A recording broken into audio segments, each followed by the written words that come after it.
Let's learn some Torah, friends. It's Parshat BeHaalotecha.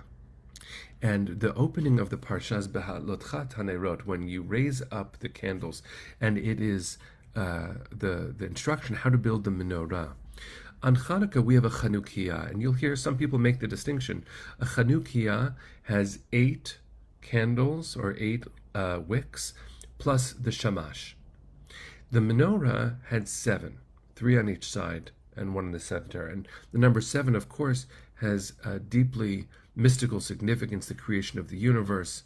Cycles of 7, including the week and Shabbat, including Shemitah, 6 years of working the land and 1 letting the land have Shabbat, and 7 cycles of 7, which of course is the Yovel year, the Jubilee year, and also counting the Omer. 7 is a deeply important number. So the menorah symbolizes so much, and we light it to light everything, actually, to light the universe. So listen to how the Parsha begins. I'll do a little bit of the Hebrew, and then we'll do the English. Vaydaber Adonai el Moshe lemor. God spoke to Moshe, saying, and David's so touched that you're on the subway learning Torah with us, and Judy, that this was your oldest son's Parsha for his bar mitzvah 34 years ago. Mazel tov, Judy, and oh my God, David, the subways, amazing. Daber el Aaron v'amarta elav. Now do the English. Speak to Aaron and say to him, when you mount the lamps, BeHaalotecha tanerot el mul pnei menorah, let the 7 lamps give light at the front of the lampstand, right of the menorah. Aaron did so. He mounted the lamps at the front of the lampstand, as God had commanded Moshe. Now listen to the specific instructions. Now this is how the menorah was made.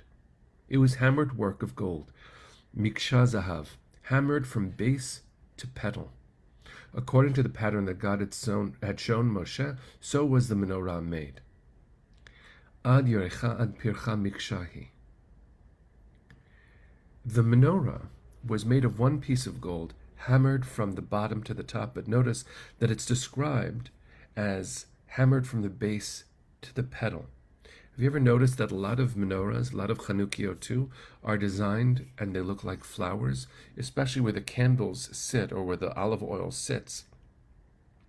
The power of seeing our illumination as a flower shouldn't be lost on us. And the fact that it's all made from 1 piece should also be central in our minds. How beautiful it is that a source of illumination in our holiest spaces, be they the Mishkan, the portable tabernacle, or the Beit HaMikdash, the Jerusalem temple, or our homes, should be seen as unifying. All the flowers that bloom from us should be part of 1 whole, part of 1 complete creation.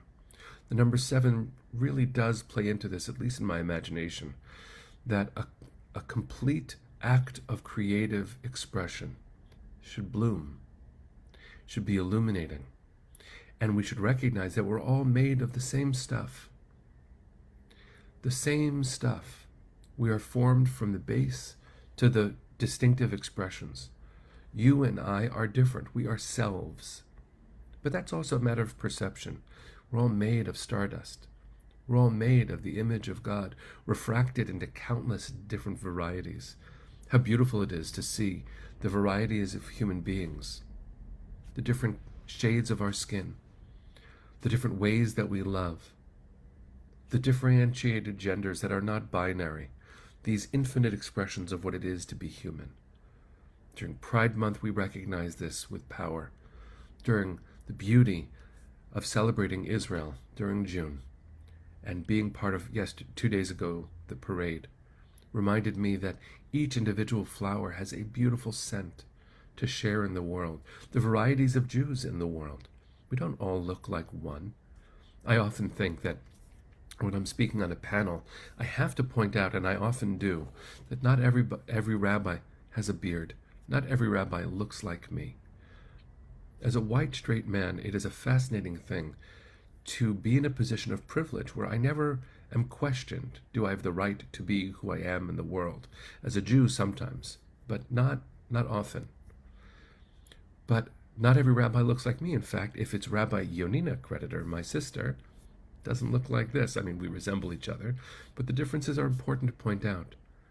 And when I walk in the world, receiving the beauty from all of my neighbors is also important. One of the big gifts of being part of the work that I do with UJA is I get to work with interfaith partners, clergy of all stripes.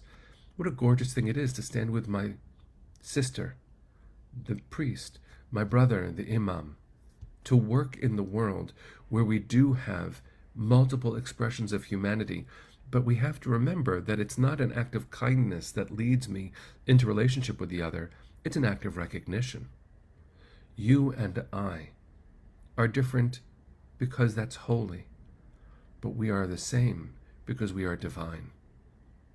God created that first human being we learn in the Torah and then in Mishnah Sanhedrin, so that no person would ever be able to say, my ancestor is greater than yours, because my ancestor is yours, which makes us inherently family. And even more intense, impactful, and sacred is the fact that that ancestor was imbued with the Spirit of God, and all of us inherit that. When I think that there is a categorical difference between me and some other human being, that is a matter of forgetting. When I remember that my neighbor and I, and the person that I pass who is asking for help on the street, that all of us are made of the same stuff. All of us. May we remember, just like the menorah is created from base to petal of the same stuff, so must we recognize that we, petals from that same base, are made of the same stuff. And at the top of who we are is a light that is meant to illuminate the world. What a gift it is to be connected with each other. What a gift it is to know that I come from somewhere special. And to remember, you do too. None of us is more special than the other. We're all of the same stuff. May we be blessed to remember that. To remember that. And then to see our light expand. Because the big gift of the menorah is that all of that light combined is more than enough. All right, friends, here we go. Let's go into a good day.